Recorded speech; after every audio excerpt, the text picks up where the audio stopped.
পৃথিবীতে এমন একটি ভূখণ্ড ছিল যেখানে শতাব্দীর পর শতাব্দী ধরে শাসন করে এসেছে এমন এক বাদশা। কোরআন বলছে সে শুধু দেশের রাজাই ছিল না, বরং নিজেকে জনগণের খোদা বলে দাবি করেছিল। কোরআনে বর্ণিত আছে, একবার সে অহংকার করে বলেছিল, আনা রব্বুকুমুল আ'লা, আমি তোমাদের সবচেয়ে বড় রব। এই অত্যাচারী শাসক তার নিজের সামনে জনগণকে সেজদা দিতে বাধ্য করত। আর তারপর এমন এক রাত এলো যে রাতের একটি স্বপ্ন সেই বাদশার ঘুম হারাম করে দিল। মজার ব্যাপার, সে যা স্বপ্নে দেখেছে তাই তার সাথে ঘটেছে। স্বপ্ন অনুযায়ী যখন তার মৃত্যু সামনে এসে দাঁড়ালো, সে চিৎকার করে বলেছিল, আমাকে ক্ষমা করে দাও হে আল্লাহ।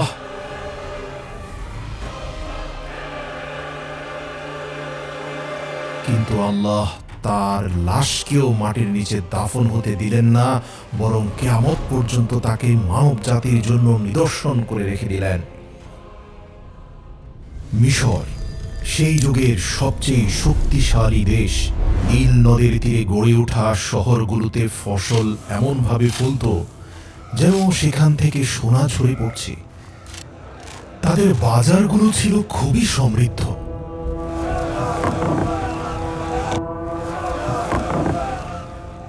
আর তাদের পাথর নির্মিত আকাশচুম্বী অট্টালিকা এবং প্রাসাদগুলো ছিল তাদের অহংকারের অন্যতম নিদর্শন।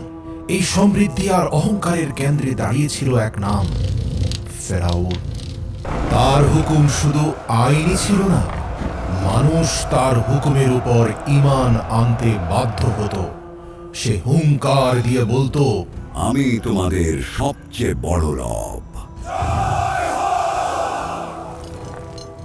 আর এই হুঙ্কারে মিশর নীরব হয়ে যেত। এই মিশরেই ছিল এক এমন জাতি যারা কখনো আর আলোর মুখ দেখেনি। তারা হলো বনি ইসরাইল। তাদের ঘর আলাদা, পোশাক আলাদা, জীবন আলাদা। তাদেরকে দাস বানিয়ে রাখা হতো। তাদের পুরুষরা সকাল থেকে সন্ধ্যা পর্যন্ত বড় বড় পাথর টেনে মিশরীয়দের আকাশচুম্বী অট্টালিকা আর প্রাসাদ বানাত, আর রাতে ক্লান্ত হয়ে লুটিয়ে পড়ত। তাদের নারীদের বাঁচিয়ে রাখা হতো দাসত্বের ধারাবাহিকতা বজায় রাখার জন্য, যাতে এই নারীরা আরো বেশি দাস জন্ম দিয়ে ফেরাউনদের অট্টালিকা বানাতে পারে। ফেরাউন ইচ্ছাকৃতভাবেই এই জাতিকে দুর্বল করে রেখেছিল।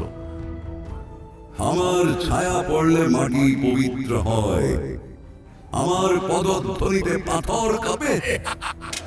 কারণ দুর্বল জাতি কখনোই তার সিংহাসন নাড়াতে পারবে না। কিন্তু বুদ্ধিমানের জন্য ইশারাই যথেষ্ট। তাফসীরে ইবনে কাসির অনুযায়ী এক রাতে ফেরাউন একটি স্বপ্ন দেখেছিল। সে দেখল বাইতুল মুকাদ্দাসের দিক থেকে একটি আগুন বেরিয়ে আসছে, যা মিশরের ঘর বাড়ি জ্বালিয়ে দিচ্ছে। কিন্তু বনি ইসরায়েলের ঘরগুলো ছিল অক্ষত। ফেরাউন আতঙ্কিত হয়ে জেগে উঠল। এই প্রথমবার সে নিজেকে দুর্বল মনে করল। সেই রাতেই জ্যোতিষী আর গায়েব জানা তন্ত্র মন্ত্র সাধকদেরকে ডেকে আনলো ফেরাউন তার দরবারে। স্বপ্ন শোনালো তাদেরকে। তারপর তারা তাদের কুফরি কালাম দিয়ে গবেষণা করে বলল, বনি ইসরায়েলের মধ্যে এক পুত্র শিশুর জন্ম হবে, যে আপনার রাজত্বের পতনের কারণ হবে। এই ভবিষ্যৎবাণী ফেরাউনের মাথায় বজ্রপাতের মতো এসে পড়ল। ফেরাউনের অহংকারী হৃদয়ে যখন ভয় ঢুকে পড়ল, তখন তার অন্তর থেকে বুদ্ধি বিদায় নিল। আর যখন বুদ্ধি বিদায় নেয়, তখন জুলুম জন্ম নেয়। ফেরাউন ভাবল, সমস্যা জন্মানোর আগেই শেষ করে দিতে হবে। যেহেতু বনি ইসরায়েলে আমার শত্রু জন্ম নিবে, তাহলে বনি ইসরায়েলের কোনো মানুষকে আর জীবিত রাখা যাবে না। তারপর ফেরাউন ঘোষণা করল পৃথিবীর ইতিহাসের সবচেয়ে নিকৃষ্ট আদেশ, যা পালন করা শুধু আইনই ছিল না, বরং অমান্যকারীর জন্য ছিল মৃত্যুদণ্ড।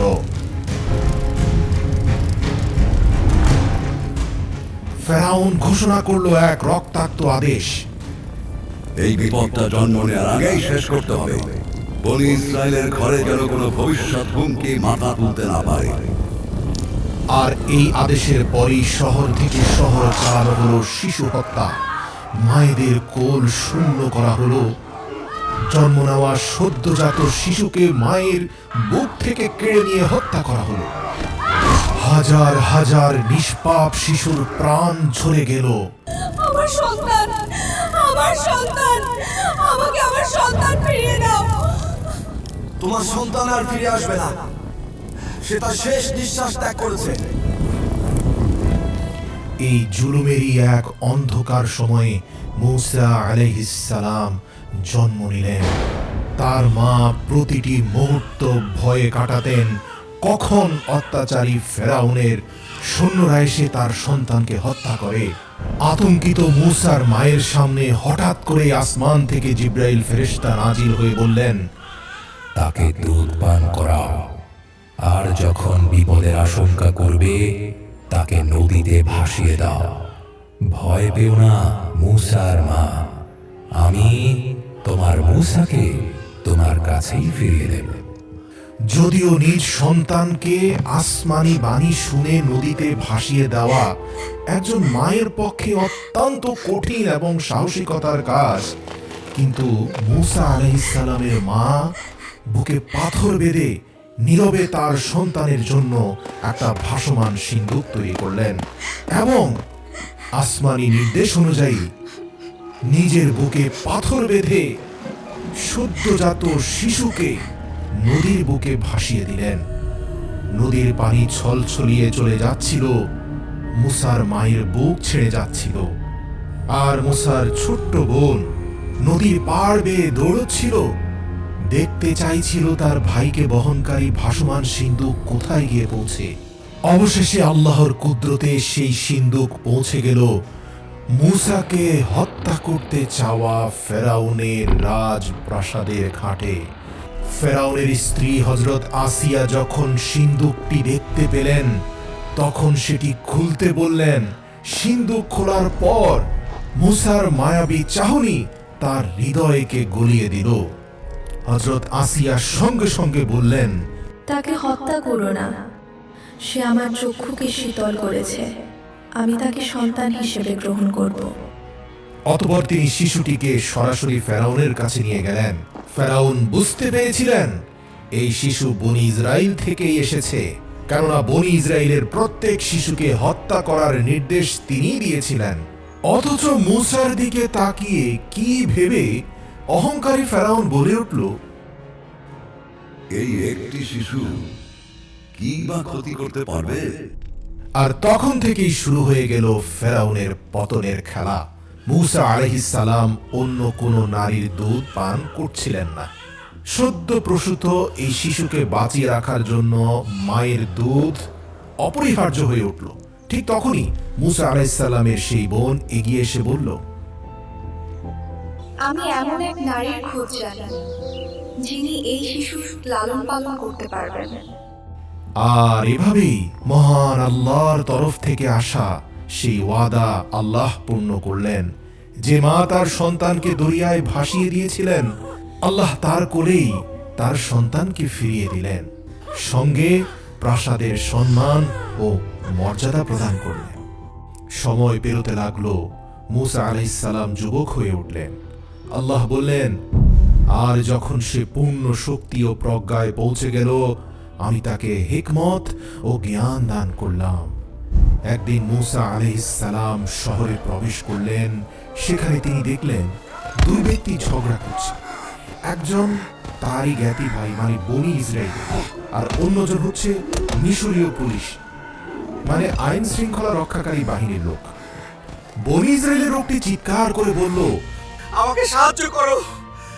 সেই আওয়াজ সোজা গিয়ে আঘাত করল মূসা আলাইহিস সালামের হৃদয়ে। তিনি এগিয়ে গেলেন এবং বনি ইসরাইলের লোকটিকে পুলিশের হাত থেকে রক্ষা করতে পুলিশের মুখে একটি সজোরে ঘুষি মারল। সেই মিশরীয় পুলিশ মাটিতে পড়ে গেল, আর উঠল না। মুসা আলাইহিস সালাম বুঝে গেলেন তার ঘুষিটা প্রয়োজনের চেয়ে অতিরিক্ত জোরে পড়ায় সেই পুলিশ মৃত্যুবরণ করেছে। তিনি সঙ্গে সঙ্গে আল্লাহর কাছে ক্ষমা চাইলেন। কোরআনে আল্লাহ বলেন, আমি তাকে সাথে সাথে ক্ষমা করে দিলাম। কিন্তু মিশর তাকে ক্ষমা করল না। শহরে আগুনের মতো খবর ছড়িয়ে পড়ল। আগে থেকে সন্দেহের চোখে দেখা ফেরাউন এবার নিশ্চিত হয়ে গেল যে বনী ইসরাইলকে রক্ষা করার জন্য আমার পুলিশ হত্যা। নিঃসন্দেহে এই মুসাই সেই ব্যক্তি যার ব্যাপারে ভবিষ্যৎবাণী করা হয়েছে।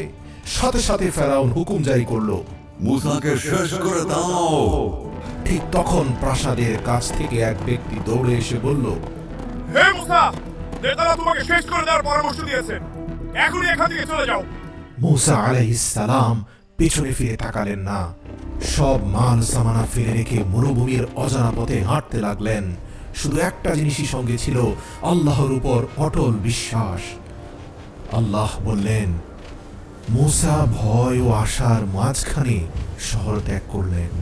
সামনে ধুধু মরুভূমি, তীব্র গরম, ক্ষুধা, পিপাসা, আর মুসা আলাইহিস সালামের ঠোঁটে মাত্র একটি দোয়া, হে আমার রব, আমাকে জালিমদের হাত থেকে রক্ষা করো এবং তোমার হেফাজতের ছায়ায় আমাকে স্থান দাও। অবশেষে মুসা আলাইহিস সালাম মাদিয়ানে পৌঁছালেন। শহরের বাইরে একটি কূপ। সেখানে পুরুষরা তাদের পশুগুলোকে পানি পান করাচ্ছিল, আর একটু দূরে দুটি মেয়ে কিছু বকরি নিয়ে নীরবে দাঁড়িয়েছিল, সুযোগ খুঁজছিল। মুসা আলাইহিস সালাম তাদের সামনে গিয়ে জিজ্ঞেস করলেন, আপনারা কূপ থেকে পানি নিচ্ছেন না কেন? তারা বলল, পুরুষরা চলে না যাওয়া পর্যন্ত আমরা অপেক্ষা করি, আর আমাদের পিতা খুবই বৃদ্ধ। তারপর মুসা আলাইহিস সালাম কূপের কাছে এগিয়ে গেলেন এবং তাদের পশুগুলোকে পানি পান করিয়ে দিলেন। এরপর তিনি সেখান থেকে সরে এসে একটি গাছের ছায়ায় বসে বললেন, হে আমার রব, আমি তোমার সাহায্যের দিকে চেয়ে আছি। তুমি যাই আমাকে দান করো, আমি তার মুখাপেক্ষী। কিছুক্ষণ পর সাহায্যপ্রাপ্ত মেয়েদের একজন এসে মুসা আলাইহিস সালামকে বলল, আমাদের পিতা আপনাকে ডেকেছেন আপনার উপকারের জন্য কৃতজ্ঞতা জানাতে। সেই বৃদ্ধ ছিলেন শুআইব আলাইহিস সালাম। অধিকাংশ মুফাসসিরের মতে মুসা আলাইহিস সালাম শুআইব আলাইহিস সালামকে তার পুরো ঘটনা শোনালেন। শুআইব আলাইহিস সালাম বললেন, ভয় পেও না, এখন তুমি জালিমদের হাত থেকে নিরাপদ।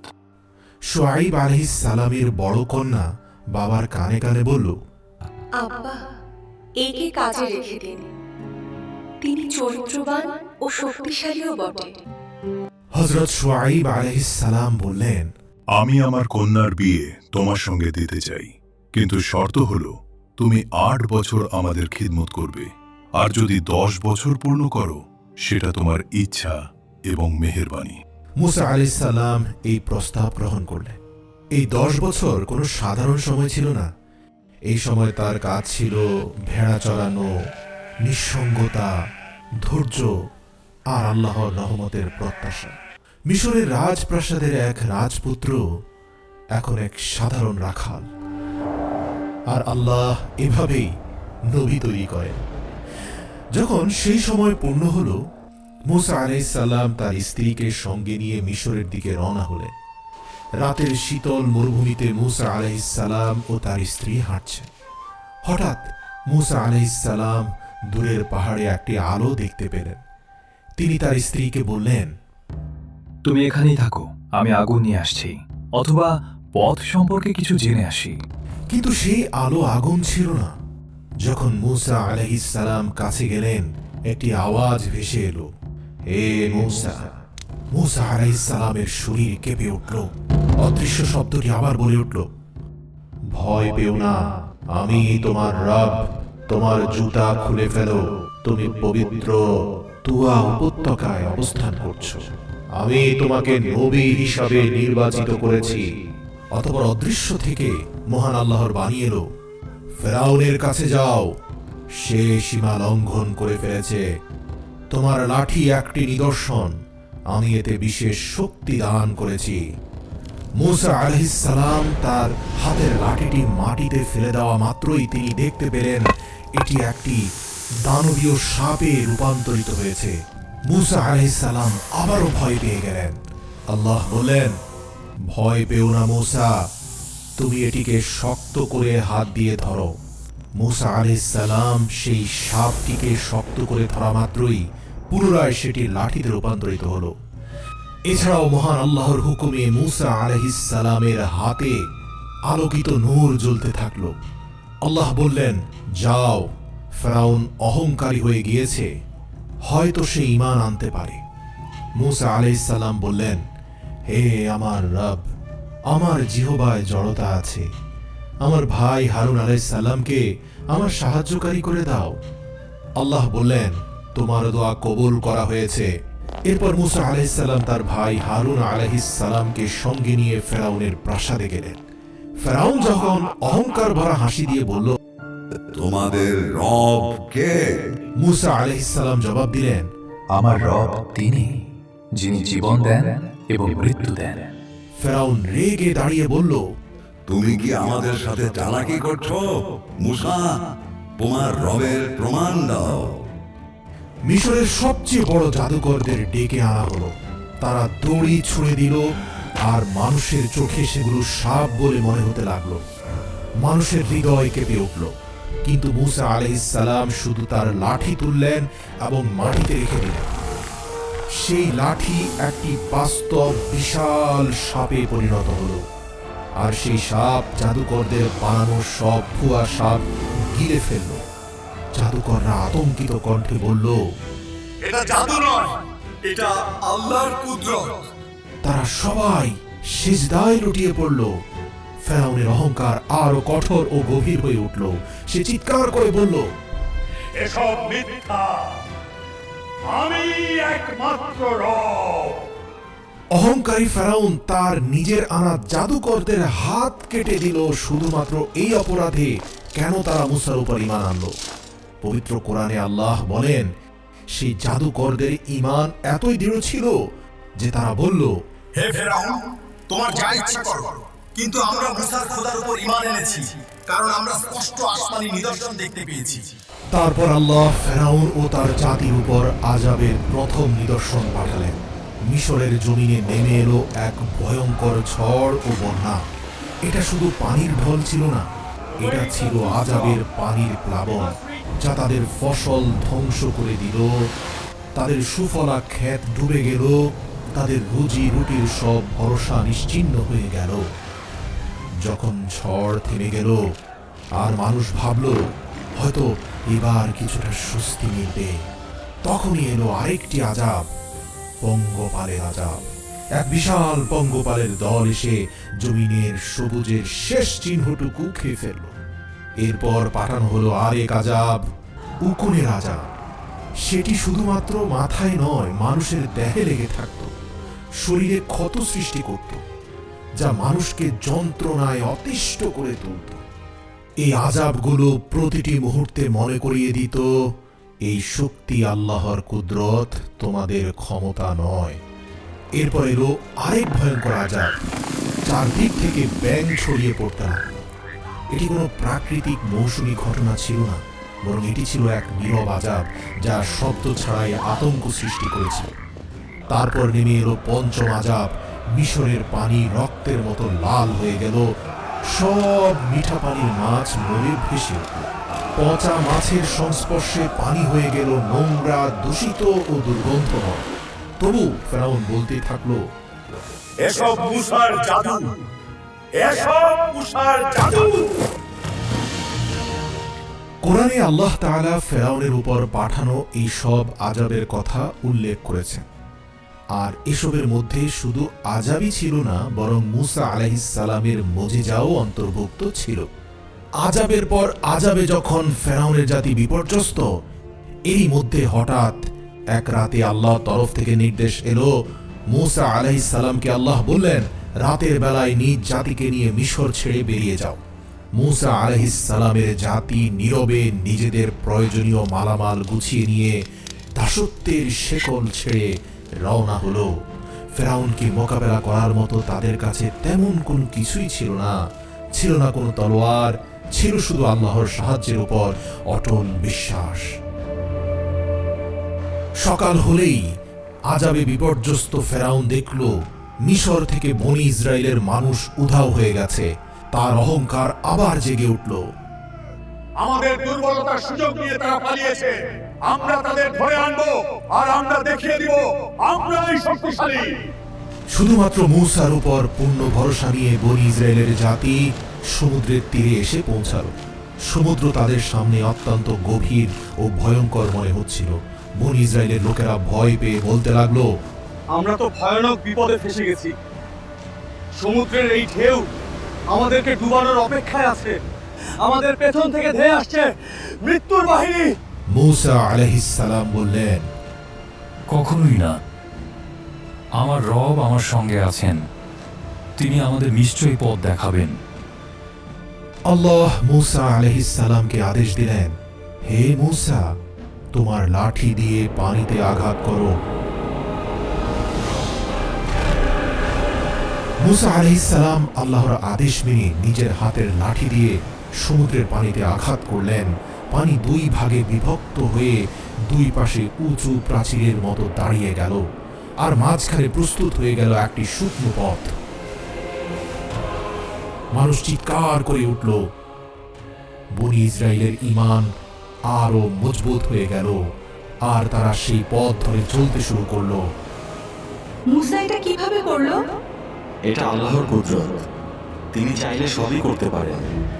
ইতিমধ্যে ফেরাউন ও তার সেনাবাহিনীও সমুদ্রের তীরে পৌঁছে যায়। ফেরাউন এসে সমুদ্রের মাঝখানে তৈরি হওয়া অলৌকিক রাস্তা দেখে বলল, এটাও মুসার জাদু, ভয় পেও না। এমন রাস্তা তো আমরাও তৈরি করতে পারি। আমাদেরকে কেউ থামাতে পারবে না। সে তার ঘোড়া আর সৈন্যদের নিয়ে পানির মাঝখানে তৈরি সেই বিশাল আকৃতির দেওয়ালের ভিতরে ঢুকে পড়ল। তার অহংকার এতটাই গভীর ছিল যে সত্য প্রমাণিত হওয়ার সব নিদর্শন দেখেও সে মানতে রাজি হল না। যখন বনি ইসরায়েলের শেষ মানুষটি সমুদ্র পার হয়ে গেল, আল্লাহ হুকুম দিলেন, পানিকে আবার মিলিয়ে দাও, সমুদ্রের রাস্তা বন্ধ করে দাও। আর ঠিক তখনই পানি ঘরের ছাদের মতো ধসে পড়তে লাগলো। দানবীয় ঢেউ চারদিক থেকে ফেরাউন আর তার বাহিনীকে ঘিরে ফেললো। প্রতিটি ঘোড়া, প্রতিটি সৈন্য, সবাই সমুদ্রের অতল গহ্বরে ডুবে গেল। যখন ফেরাউনের ডুবে যাওয়ার শেষ মুহূর্ত এসে গেল, তখন ফেরাউনের চোখ খুলে গেল। সে তৎক্ষণাৎ বলে উঠল, আমি ঈমান আনলাম সেই রবের ওপর যার ওপর বনি ইসরায়েল ঈমান এনেছে। কিন্তু সেই সময় আর তার ঈমান কবুল করা হলো না।